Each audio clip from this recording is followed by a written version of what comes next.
saddexdaas su'aalood shakhsiyan anigu wixii xogan ka hayo ama sida aan arko baan kaga jawaabi doonaa.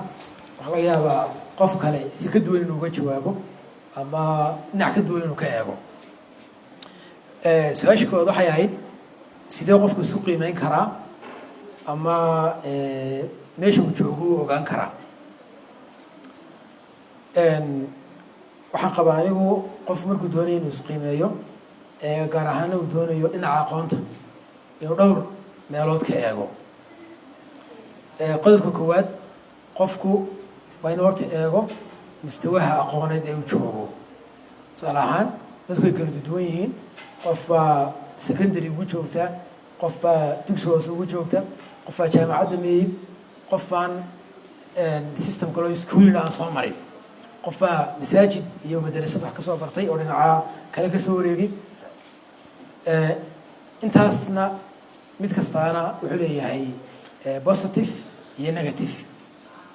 tusaale ahaan oo kale ardayga iskuul soo bartay ee aan khalfiyadiisii hore ayna ahayn dhinaca masaajidda iyo macaahidda, waxaa laga yaabaa in xagga tusaale ahaan oo kale luuqadaha gaar ahaana carabiga oo kale ama arrimaha diinta waxyaabaha la xidhiidha inuu wax laga yaabaa ku liito, laakiin waxyaabihii maadigii uu ku fiican yahay.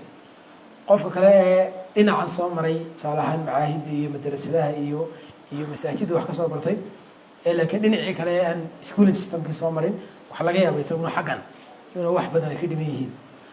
qofka labadaba soo marayna isaguna uu ka duwan yahay.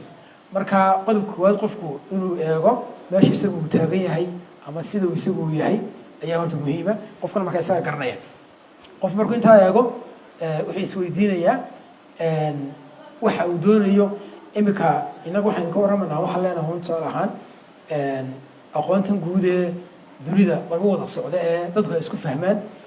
imika tusaale ahaan aqoon guud markaan leenahay waxaa laga yaabaa qof inaga inaga midii inuu imika xaadiro uu tago meel lagaga hadlayo arrimo ku saabsan tusaale ahaan siyaasad oo kale. qofkii dadkii dhallinyaradooda fadhiyay xogtiisa wadaarsanaya arrimaha siyaasadda ka hadlayay oo qofka inuu xog ka hayo oo ugu yaraan wax ku darsan karo. meel kale lagaga hadlayo waxbarasho ayuu qofku tegey, ugu yaraan waa inuu xog ku darsan karo. meel kale oo lagaga hadlayo arrimo diineed iyo waxyaabahan oo dooda ayuu qofku ka qayb galay, ugu yaraan waa inuu wax ku darsan karo.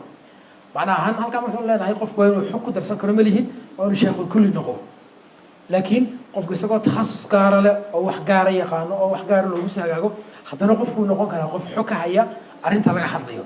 tusaale ahaan mawduucan aynu ka hadlayno waxaa laga yaabaa qof ku takhasusay waxbarashadu inuu dhinac ka eego, qof kale oo ku takhasusay waxa loo yaqaano sociology inuu dhinac ka eego. markaa macna ahaan waxaan ka wadnaa qof waa inuu mawduucyada laga warramayo dadka aynigiisii ama isku shaqada yihiin ama ay wada fadhiistaan ama majlisida ay wada fadhiistaan inuu xog ku darsan karo. marka qofku wuxuu ku qiimeyn karaa isagoo istijaabiyo is eega mustawaha uu joogo iyo qofku waxa uu ku fiican yahay iyo qofku waxa uu inta ku leeyahay. qodobka halkaasaan kaga baxaya. su-aasha labaad waxa ay da' gaara oo ma jirtaa qofku ogaalkiisa uu ku korin karo oo macna ahaan qofku la odhan karo xilligaasay ugu fiican tahay. waxaa la yidhahdaa qofka xilli gaara oo ma jirto uu wax baran karo ama uu mataqaanayey yacnihii odhan karo wacyigaa kordhi.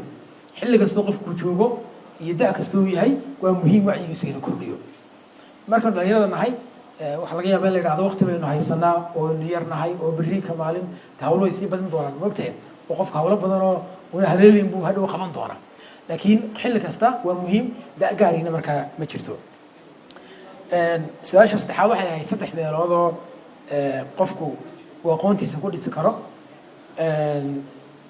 anigu shakhsiyan waxaan qabaa qofku meelaha koowaad qofku uu ku dhisi karo aqoontiisa waxa weeyaan horta waa maktabadaha. inagu waxaanu haysanaa maktabado waaweyn gaar ahaan maktabadda librariga weyne Gabriel. qofka hadduu tago uu akhristo bishii ama maalintii ama toddobaadkii xilliga haleeliyo qofka hadduu tago oo buugta taalla uu qorsheeyo jadwal xog fiican buu qofku ka heli karaa. qodobka labaad qofka aqoonta ku kordhin kara waxa weeyaan inuu qofku ka qayb galo ama uu daawadaba ama uu si unu la socdo doodaha kala duwan ee la xidhiidha meesha uu joogay. waxaynu aragnaa tusaale ahaan qof takhasus ku ah dhakhtarnimada, qof takhasus ku ah ganacsiga.